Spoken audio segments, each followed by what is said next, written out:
Hey, what's up everyone? Tim here from Everyday Tactical Vids, and today we're looking at a camping stove from a company called Hot Ash. There's a look at this very rugged, robust stove. Let's talk through some of the details, help you see how to put it together, and then we're going to test this thing out. Here's a look at everything you get when you order your Hot Ash stove. You can see that you do get a box with some information printed on it. Some of it's just marketing, but there's other information to tell you about what they're doing, what they value as a company, what their goals are, and then certainly some information about the actual stove. You do get the stove, which is made up of two large sections. Then you have the cross beams where you support your pot or whatever you're going to be cooking on, your pan. And then you have two wing nuts and two metal pieces that essentially form the stand that the stove is going to be based on. And then you get this bag down here at the end, which you can use for whatever. I've actually used it to carry my stove in. We're going to assemble the stove now. It's very simple to do. These two pieces eventually are going to fit together like that, but I find it easier just to put this tall piece or the vertical piece out of the way and to get the front stand on. You can see there's a slope section here. This is how you're going to feed wood into the fire. So there is a hole here and a hole on the front. Get one of the wing nuts, slide it through that first hole, and then just line it up here and then twist it into place. So this is going to support the stove as your front leg basically of the stove, and it's also going to allow you to slide the fuel in. So that's one piece. Then we're going to put this taller section, how are we doing it? Sorry, this way. Together like so. And then on the back, you have this stand. So you're going to take the other wing nut, line up the hole on the stand here with the hole in the base, and then put the wing nut in. Make sure you don't cross thread your wing nut. It's easy to do if you're not paying attention, but put a little thought into it and you're good to go. All right, so now you've got your stove assembled, and put these two cross sections up on the top. That's where you'll place your pot, your pan, whatever you're cooking with.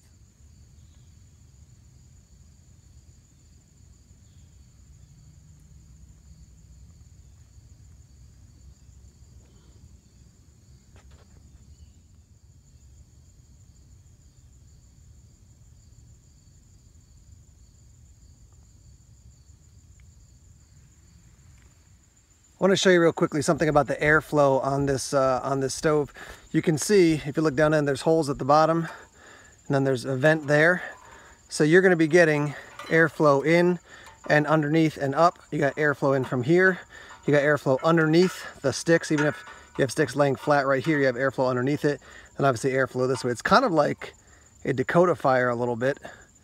Anyhow, the idea is that you've got lots of airflow coming from lots of different places on the stove to help it burn most efficiently.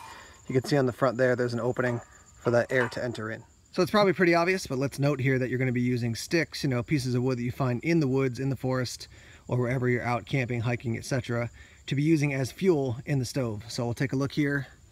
Got some birch bark to start it off, and some very small hemlock, going up to maybe small and medium, and then slightly larger sticks. And you'll see the way that I'm going to do this actually is I've taken those cross beams off. I found it most efficient for me to start the fire going in this way and then put those cross beams on and then feed all the wood in that way.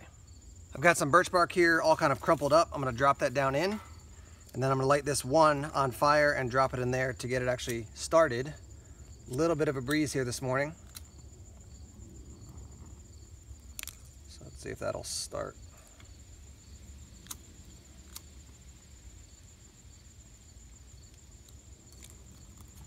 All right, so that's going. I'll put this down in.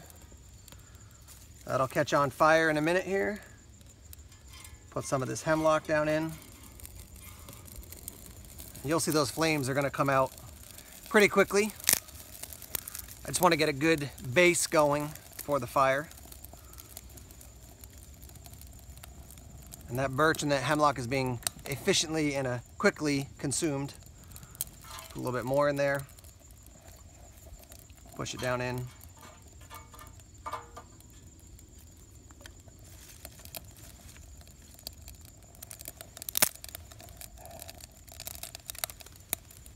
And once that flame starts to drop down, that's when I'll put my cross beams on, and I'll get the water I have here. I've got 16 ounces of water in this metal cup, and we'll start boiling that, and we'll time it to see how long it takes.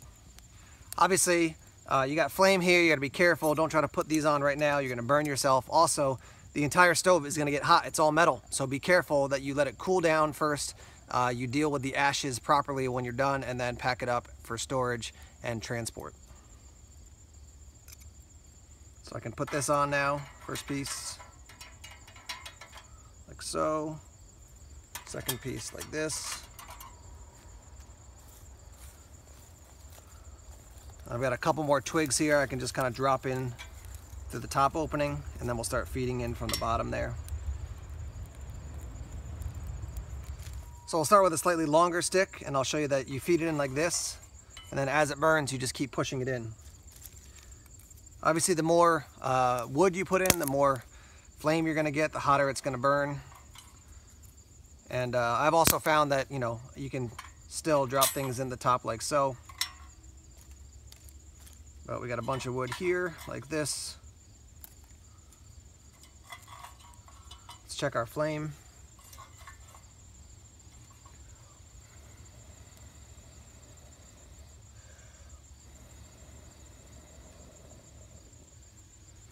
Nice bed of coals already. All right, we'll put our water on top here, and I will start my timer to see how long this takes to boil.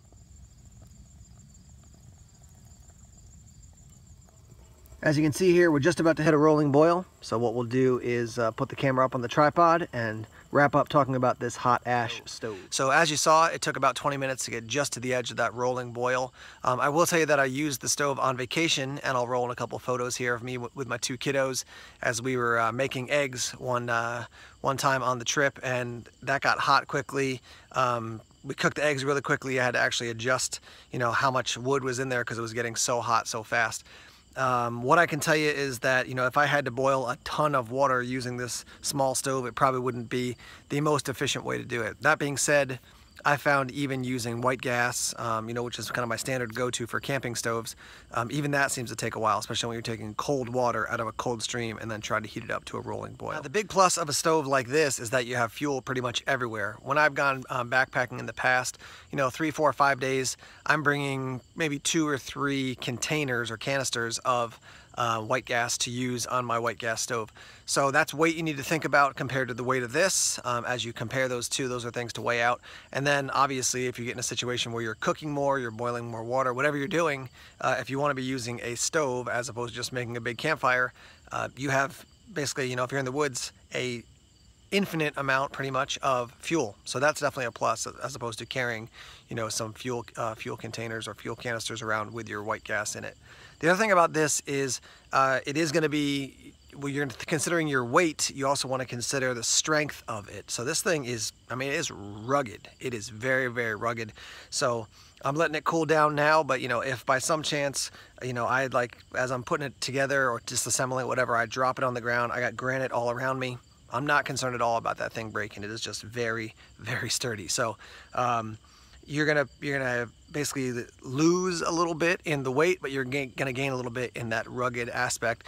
The fact that it's very robust and is not gonna get, you know, broken on you when you really need to cook something or whatever you're gonna be doing out there in the woods with your stoves. Now, when I first started talking to my contact over at Hot Ash, I said, hey, you know, based on your price point, what do you think? How would you communicate that? And they basically just outright said, this is not for everybody. You know, if you want to spend 20 bucks on a little camping stove, this is not for you. But if you want something that's going to last a long time, and I do want to note, they're going to give you an excellent warranty. She basically said to me, you know, we're going to stand behind this product for the life of the product. So if you have some issue, contact them and they're going to work with you. And I've seen that, I heard that from her, and actually saw that in another promo video that they did that I saw a while ago on YouTube, and they basically said that we're behind you. When you buy our product, we're going to stand by. So who's this stove for? I would say if you're into ultra lightweight backpacking or camping, this is definitely not the stove for you.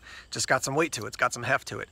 If you want to use a wood type stove like this and you want something that's very rugged, very durable, and you know, you don't mind to have the weight because you think that's worth it compared to you know, what you're going to gain in the ability of the stove, then this is definitely something to check out. For me, this stove I think is going to go into the trunk of my car in my emergency kit. So yeah, I could make a fire or whatever, but if I have a stove that's gonna be in my car for emergencies, or you know, if I'm just out hanging out with some friends, we're like, yo, let's cook some food or whatever we're gonna do, now I've got a stove ready to go. I don't have to worry about making a big fire. There you have it. It's the Hot Ash stove. I'll put links down below in the description section, so click on that Show More tab if you wanna head over to their website and purchase one of these, or if you wanna contact them if you have more questions. Let's hear your thoughts, not just on this stove, but also on these wood burning type stoves that people have been you know, promoting. In recent years, I've seen a lot more of them as far as these little stoves you assemble and you use wood as opposed to using a camping fuel. Do you like them? Do you not like them? Why do you like them? Why do you not like them? Let's get that conversation going. Thanks as always for checking out the videos. Please subscribe to Everyday Tactical Vids if you have not done so already. All you have to do is click that little subscribe button that is red and it's just down below this section of the video. And yeah, we're on social media. We're on Facebook, Twitter, Instagram, Tumblr, and appreciate all the engagement you guys give us over here at Everyday Tactical Vids. So thanks for watching this video. More videos coming soon. Take care.